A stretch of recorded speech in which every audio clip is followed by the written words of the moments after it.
6 conselhos para uma vida abundante. 6 conselhos que Deus vai dar para você e para mim. Estamos no ano 2026, hoje é dia 1º de março, estamos só começando o ano. Então, é uma mensagem para nortear tua vida para esse ano. Então, vamos ler o texto, Filipenses 4, verso 2. Peço a Evódia e peço a Sintique, que no Senhor tenham o mesmo modo de pensar. E peço também a você, fiel companheiro de jugo, que auxilie essas mulheres, pois juntas se esforçaram comigo no Evangelho, juntamente com Clemente e com os demais cooperadores meus, cujos nomes se encontram no livro da vida. 4. Alegrem-se sempre no Senhor. Outra vez digo, alegrem-se. 5. Que a moderação de vocês seja conhecida por todos. Perto está o Senhor.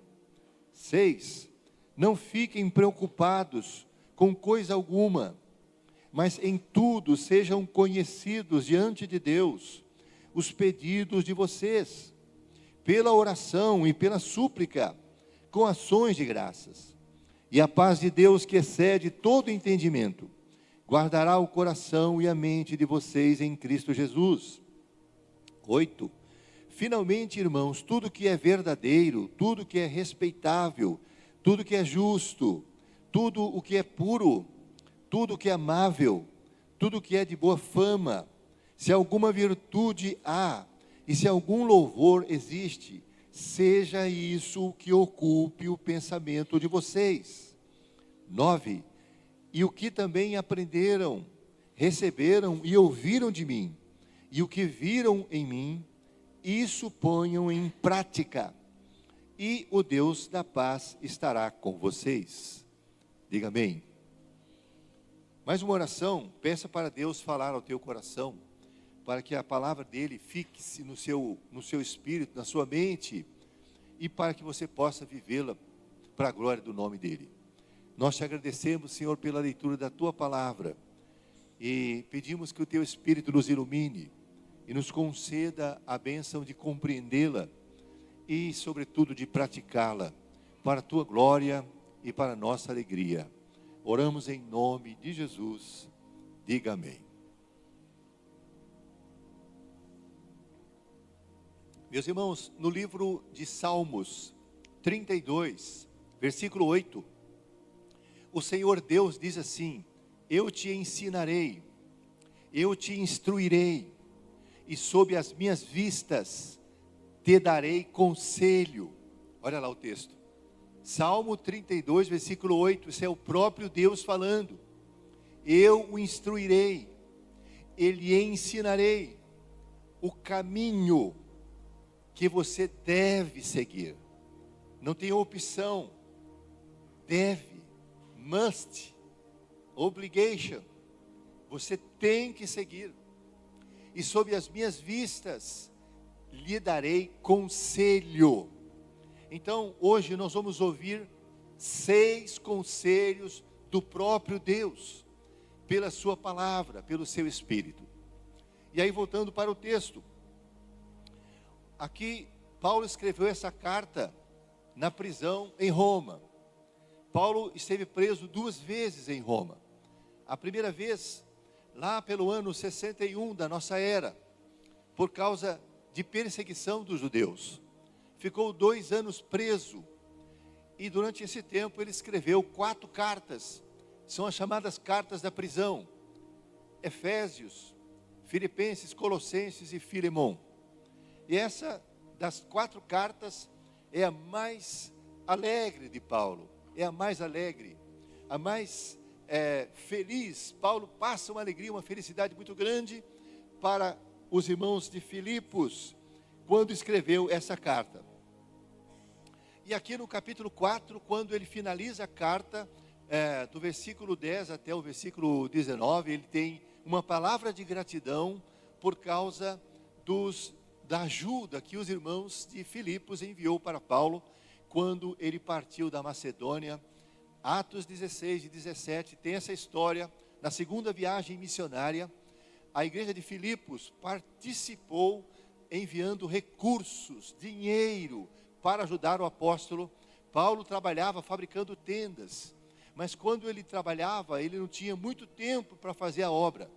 Então a igreja de Filipos ajuda ele, e com essa ajuda Paulo tinha condição de se dedicar à exclusiva pregação do evangelho. Então ele escreve essa carta com muita gratidão, e aqui no capítulo 4, ele coloca 5 conselhos depois de incentivar que 2 irmãs que estavam se estranhando na igreja, 2 irmãs crentes, cujo nome estava escrito no livro da vida, ele mesmo diz isso. Então, meus irmãos, eu entendi, eu recebi da parte de Deus essa direção, essa palavra de Deus, que nós temos aqui nesse texto lido, 6 conselhos. 6 conselhos de Deus para quem deseja viver um 2026 diferente. Um 2026 cheio da graça de Deus. Conselho número 1, está no versículo 2. Paulo diz para 2 irmãs da igreja de Filipos, Sintique e Evódia: peço no Senhor que tenham o mesmo pensar. Então, o primeiro conselho: resolva seus conflitos interpessoais. Eu e você convivemos com pessoas diferentes, e muitas pessoas são mal resolvidas, e muitas pessoas são aquilo que nós chamamos de NTE, que necessita tolerância extra. Mas nesse conflito com pessoas que têm dificuldade de relacionamento, e existe mesmo, Paulo está dizendo, a Bíblia está dizendo, conselho número 1, resolva seus conflitos interpessoais. Essas 2 irmãs estavam se estranhando na igreja, e Paulo então envia essa carta para estimular essas irmãs a se entenderem. Na linguagem bíblica, ele diz: vocês precisam ter o mesmo modo de pensar. A tradução NVT diz: resolvam seu desentendimento. Então, Paulo está dizendo: não deixa se pôr a vossa ira, não deixe o sol se pôr sobre a vossa ira, não leve para a cama aquele problema, aquela questão ruim com outra pessoa, não vai dormir com a mágoa. Aprenda a pedir perdão e aprenda a liberar perdão. A oração do Pai Nosso diz: perdoa as nossas dívidas, como perdoamos nossos devedores. Deus condiciona o perdão dele para nós, com base no perdão que nós damos para os outros. Então, literalmente, Paulo está dizendo: tenham uma mesma mentalidade. Divisão significa visão partida. Deus dá a visão para o pastor da igreja, e a gente segue na visão que foi dada a Deus por ele. Quando nós destoamos dessa visão, estamos sendo causador de divisão, e divisão é o caminho da destruição. E Paulo está dizendo: tenham uma mesma mentalidade, um mesmo modo de pensar. Então, meus irmãos, a situação entre Evódia e Sintique estava tão grave que Paulo pede a ajuda de um de seus colaboradores. Lá no versículo 3, talvez Lucas ou Silas, para mediar o conflito entre elas. Então, a Bíblia diz, meus irmãos, para eu e você aprendermos a ser manso e humilde de coração, aprendemos com Jesus. Jesus diz assim: vinde a mim todos vocês que estão cansados e sobrecarregados, tomai sobre vós o meu jugo e aprendei de mim, que sou manso e humilde de coração, e acharei descanso para as vossas almas. Venha a mim e eu vos aliviarei. O alívio não é o descanso. O descanso é aprender a ser manso e humilde de coração. O que é mansidão? É a capacidade de controlar a ira. O que é humildade? É a capacidade de reconhecer suas limitações e suas fraquezas. Todos nós precisamos usar uma placa no pescoço, escrita em obras: perdoe os transtornos, eu vou melhorar. Então, nós não estamos completos, somos imperfeitos. Então, nós precisamos aprender a pedir perdão quando erramos e a liberar perdão. É isso. Então, o primeiro conselho que Jesus está dando para nós: resolva seus conflitos interpessoais. Não deixa isso se estender. Não permita que a mágoa, que o rancor corroa o seu espírito. Ele está dizendo, esse é o primeiro conselho. Então, meus irmãos, vamos para o segundo conselho. Está no versículo 4. No versículo 4, o apóstolo diz assim: alegrem-se sempre no Senhor. Outra vez digo, alegrem-se. Olha que coisa interessante.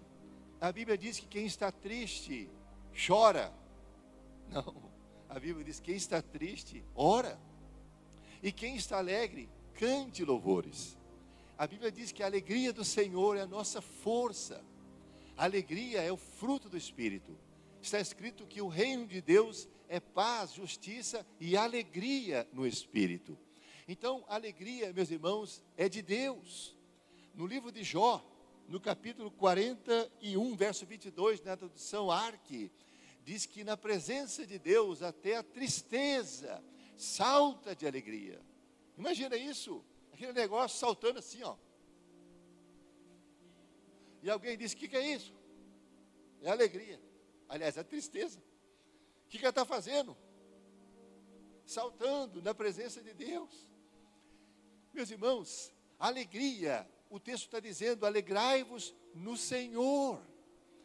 No Senhor. Será que nós temos motivo para nos alegrar nele? Nós temos muitos motivos. Então, o segundo conselho é alegrar no Senhor.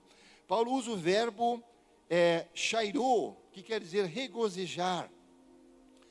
E no original grego, esse verbo está conjugado no tempo presente, no tempo ativo e no imperativo. O que quer dizer isso? Que Deus requer de nós uma ação habitual e contínua.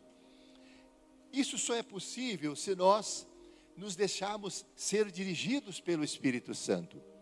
Eu pergunto para os irmãos, qual é a diferença entre ser feliz e estar feliz? Você é feliz? Você é alegre? É feliz? Qual a diferença entre ser alegre e estar alegre? Para estar alegre, nós dependemos de situações, de circunstâncias alegres. Nós dependemos de dinheiro, de saúde, de paz conjugal, todas essas coisas, para você estar alegre. Mas para você ser alegre, para você ser feliz, você só precisa de uma coisa: você precisa de Jesus. Jesus é a nossa alegria. Quem tem Jesus é feliz. É Ele que nos faz feliz. É Ele que nos dá sentido para a vida. É Ele que nos mostra, meus irmãos, os propósitos que tem para a nossa vida. Então, qual a diferença entre ser feliz e estar feliz? Para estar feliz, você depende de situações boas. Para ser feliz, não. Para ser feliz, você só precisa de Jesus. Só de Jesus. Então, o segundo conselho: alegrai-vos no Senhor sempre. Sempre. Meus irmãos, às vezes a gente não compreende uma situação e existem alguns ladrões da alegria. Os ladrões da alegria, você sabe quais são eles? Os ladrões da alegria são, primeiro, situações ruins. Quando você ouve uma má notícia, acontece um acidente, um diagnóstico ruim de doença, morte na família, calamidades. Esses são chamados ladrões da alegria. Um outro pode ser também o ressentimento. Por isso que o apóstolo diz para nós aprendermos a pedir perdão e perdoar. Porque o ressentimento é um dos ladrões da alegria. Outro ladrão da alegria é o endividamento. o endividamento, meus irmãos, pode ocorrer por causa do desemprego, ou por causa da imprudência, a falta de planejamento dos nossos recursos. Isso tudo são ladrões da alegria. Mas a Bíblia diz, meus irmãos, que na presença de Deus há plenitude de alegria. Se eu e você buscarmos ao Senhor, nós vamos ser pessoas alegres sempre no Senhor. Então, o segundo conselho para nós é: alegrai-vos no Senhor sempre. O terceiro conselho está no versículo 5. Olha o que ele diz para nós: que a moderação de vocês seja conhecida por todos.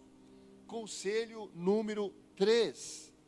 Seja flexível, seja pega leve. Nós estamos só no começo do ano, e o apóstolo Paulo é usado pelo Espírito Santo para dar esse conselho. Ele usa a palavra moderação. Essa palavra moderação tem a ver com o controle emocional, com o controle do temperamento. Então, meus irmãos, eu e você precisamos entender que a moderação também é um fruto do Espírito. Então, o terceiro conselho é: pega leve, não leva tudo a ferro e fogo, certo? A Escritura diz assim, portanto, não seja justo, nem sábio demais, porque destruir a si mesmo. Eclesiastes capítulo 7, verso 16. Então, ele está falando para nós sermos mais gentis, mais pacientes, mais clemente, mais bondoso, mais manso. Literalmente, a palavra moderação, no grego, quer dizer que não insiste na letra da lei. Se você é uma pessoa dura, será julgado com dureza também. Se você é uma pessoa paciente, vai ser julgado com paciência. Então, é como Paulo está dizendo: nesse ano, seja mais flexível. Flexível é a palavra que a gente pode trazer para a moderação. Seja uma pessoa moderada. Não leve tudo a ferro e fogo. Essa é a ideia que o apóstolo está dizendo. Vamos agora para o nosso quarto conselho. O quarto conselho está no versículo 6. No versículo 6. E o quarto conselho é: ore mais, não se preocupe com nada. Olha o que ele está dizendo para mim e para você. Nesse ano, ore mais, não se preocupe com nada. O texto diz assim: não fiquem preocupados com coisa alguma. Em tudo, sejam conhecidos diante de Deus os pedidos de vocês pela oração. Então, o quarto conselho que o Espírito de Deus nos dá nesse começo de ano é: ore mais, não se preocupe com nada. Por que ele está dizendo isso? Porque a ansiedade não se sustenta num ambiente de oração. O que eu disse? Ansiedade não se sustenta num ambiente de oração. Pessoas ansiosas são pessoas que não oram, são pessoas que não buscam a Deus.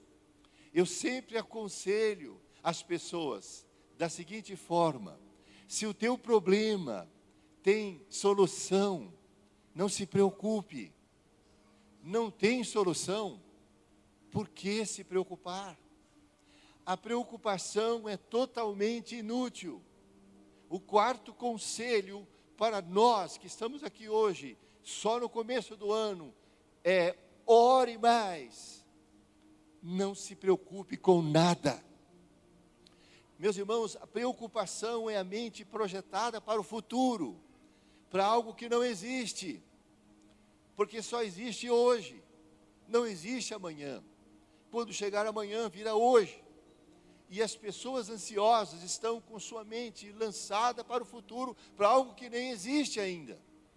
Então a Bíblia está dando esse conselho para eu e você seguirmos. Mateus capítulo 6, versículo 6, Jesus disse: quando você for orar, entra no teu quarto, fecha a porta, ore ao teu pai, que em secreto te vê, e em secreto te recompensará. Recompensar quer dizer, Ele vai atender sua oração. Note que Jesus não diz, se você for orar, mas Ele diz, quando você for orar. Mas ao orar, entra no seu quarto. Isso fala de intimidade, isso fala de não ter distração, isso fala de estar você e Deus. Então, o quarto conselho para nós é, não se preocupe com nada se você orar. Porque a ansiedade não se sustenta no ambiente de oração. Eu estou falando isso para os irmãos, mas é bem possível que algumas pessoas estão me olhando e estão ansiosas, estão preocupadas com alguma coisa, não estão nem dando atenção ao que o Espírito está dizendo. Não se preocupe, mas isso se você orar. A Bíblia diz, clama a mim e eu vou te responder, e vou anunciar coisas grandes e secretas que não sabes. Deus está dizendo, se você orar, eu vou te responder, e quando eu te responder, vou dizer quais são as saídas para a sua crise, o que você deve fazer. Então, esse é o conselho número 4. Conselho número 5, estamos no versículo 8, olha o que ele diz agora, finalmente irmãos, tudo que é verdadeiro, tudo que é respeitável, tudo que é justo, tudo que é puro, tudo que é amável, e tudo que é de boa fama, ou se alguma virtude existe, se há algum louvor, seja isso que ocupe o vosso pensamento. Conselho número 5, concentre-se no que é bom e certo. Concentre-se no que é bom e certo. Aqui nós temos 8 filtros, 8 peneiras. Você pode escolher o pensamento que vai manter na sua mente. O profeta Jeremias, no capítulo 3 de Lamentações, verso 21, ele diz assim, quero trazer à memória tudo que me pode dar esperança. Você escolhe o pensamento que vai ficar na sua cabeça. Existem pensamentos que são lançados pelo diabo. Ele lança o joio na cabeça do homem e da mulher. Pensamentos ruins, maus. Olha o que diz Lamentações, não é Jeremias. Lamentações de Jeremias, capítulo 3, verso 21. Ele diz, quero trazer à memória aquilo que me pode dar esperança. Então, você pode escolher os pensamentos que vai manter na sua cabeça. Lá no livro de Isaías, capítulo 59, versículo 4 e 5, diz que a nossa cabeça é como se fosse uma chocadeira. Se você ficar acalentando, aquecendo pensamentos maus, vai nascer uma cobra, e essa vai envenenar toda a sua alma. São ovos de cobra, de basilisco, diz o texto. Então, qual é o conselho número 5? Concentre-se apenas naquilo que é bom e certo. Já foi provado cientificamente que 70% dos pensamentos maus nunca acontecem. Nunca acontecem. Como tem gente perturbada no mundo. E a Escritura diz, concentre-se só no que é bom e certo. Você pode escolher os pensamentos que vai manter na sua cabeça. Colossenses capítulo 3, Paulo diz, se já ressuscitastes com Cristo, pensai nas coisas lá do alto, não nas coisas que são daqui, só daqui. Então você escolhe os pensamentos que vai manter na sua cabeça. Eles são verdadeiros, eles são justos, eles são bons, são pensamentos de boa fama, são pensamentos de respeito. Não, então esqueça. Esse é o conselho número 5. Vamos agora para o conselho número 6. O último conselho está no versículo de número 9. Olha o que o apóstolo diz. O que também aprenderam, receberam e ouviram de mim, e o que viram em mim, isso ponham em prática. Irmãos, nós estamos vivendo o tempo do conhecimento. Nós temos muito conhecimento, mas pouca prática. Pouca prática. Eu sou dizimista, meus irmãos, há mais de 45 anos. Sou crente há 46 anos. Fiquei 1 ano sem ser dizimista, porque não me ensinaram. Eu era novo convertido, vivia numa pindaíba lascada. E aí um irmão de outra igreja disse: ô irmão Walter, se você der o dízimo, você vai sair dessa vida desgraçada que você está vivendo financeiramente. Aí eu disse: o que é dízimo? Esse dízimo é 10% do que você ganha, dá na igreja.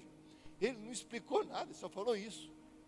Então eu fiz uma oração, eu orei ao Senhor, e eu nem sabia que essa oração tinha na Bíblia. Lá no livro de Gênesis capítulo 28, quem está indo embora é Jacó, com a mão adiante ou está atrás, na maior pindaíba, com 77 anos de idade. O cara já era velho, não aprendeu. Estava indo fugido, porque o irmão queria matar ele. Então ele teve uma visão, um sonho, e Deus apareceu para ele. E aí, ele, depois que acordou, ele fez um voto a Deus. E ele disse: se o Senhor for comigo, me der pão, me der roupa para vestir, me levar em paz e depois me trazer em paz, ele disse: o Senhor será o meu Deus. Essa pedra que eu levantei como coluna será a casa de Deus. E tudo que o Senhor me trouxer à mão, eu darei o dízimo. Foi Jacó que disse, ele é o segundo dizimista bíblico. Nem existia lei nesse tempo. Meus irmãos, eu fiz um voto semelhante ao dele. Eu disse: Senhor, eu estou desempregado, mas me dá uma oportunidade, me concede um bom emprego, e eu serei dizimista por toda a vida. Foi como se estalasse um dedo, irmãos, porque Deus faz acordo com gente que tem palavra, sabe? Deus quer fazer um acordo com você. Se você for um homem honrado, uma mulher honrada, que tem só uma palavra. E aí, sabe o que acontece? Eu consegui um emprego para ganhar 3 vezes mais. Eu era desenhista mecânico, e eu fiz um teste numa empresa, e o engenheiro falou: tá bom esse valor para você? E eu pensei, 3 vezes mais ao outro. Eu disse: tá bom. Irmãos, quando eu saí da sala do engenheiro, eu falei: Senhor, perdoa toda a minha infidelidade, mas daqui para frente eu serei fiel por toda a vida. E isso tem acontecido já faz 45 anos. Meus irmãos, a bênção do dizimista é difícil de ser conquistada, mas quando você conquista ela, permaneça fiel até o final, porque aí o Senhor vai controlar as coisas na sua vida, do ponto de vista financeiro. Isso que eu falo para os irmãos não está aqui no sermão, viu? Eu falei como um testemunho pessoal, porque o último conselho é: obedeça o que você já aprendeu das Escrituras, ponha em prática o que Deus já te ensinou das Escrituras. Então, se nós formos aqui pelo contexto, o que ele diz para nós? Primeiro, resolva seus conflitos interpessoais. Sabe, os problemas de relacionamento que são comuns, mas se depender de você, tenha paz com todos. Se depender de você, seja a parte que se humilha. Se depender de você, viva em paz com todo mundo. Então esse é o primeiro conselho. O segundo conselho, ele diz para você se alegrar no Senhor. Ele alguma vez já decepcionou você, já pisou na bola com você? Alguma vez ele te decepcionou? É para se alegrar nele, sempre. O terceiro conselho foi: sejam moderados. Moderado na comida, moderado no exercício físico, não é? Outro dia tinha uma pessoa querendo levantar um peso lá com as pernas, mais de 200 quilos. Aí ele foi fazer lá e quebrou o negócio. Aí ele gritou e todo mundo correu. O cara é forte, mas ele passou dos limites. Então, ser moderado em tudo. Ser moderado no trabalho, não trabalhe demais, mas nem de menos. A Bíblia diz: o inútil será levantar cedo e dormir tarde para granjear um pão penoso. Ele está falando para nós sermos moderados em tudo. Seja moderado, pega leve. O quarto convite, o quarto conselho: ore mais. Não se preocupe com nada, porque preocupação não se sustenta no ambiente de oração. Quinto, o texto sagrado diz: pense, concentre-se somente no que for bom e certo. Para de ficar pensando coisa ruim. Você pode escolher os pensamentos que vai manter na sua cabeça, porque os pensamentos controlam as palavras controlam as ações formam seus hábitos, os hábitos formam o seu caráter, e o seu caráter determina o seu destino.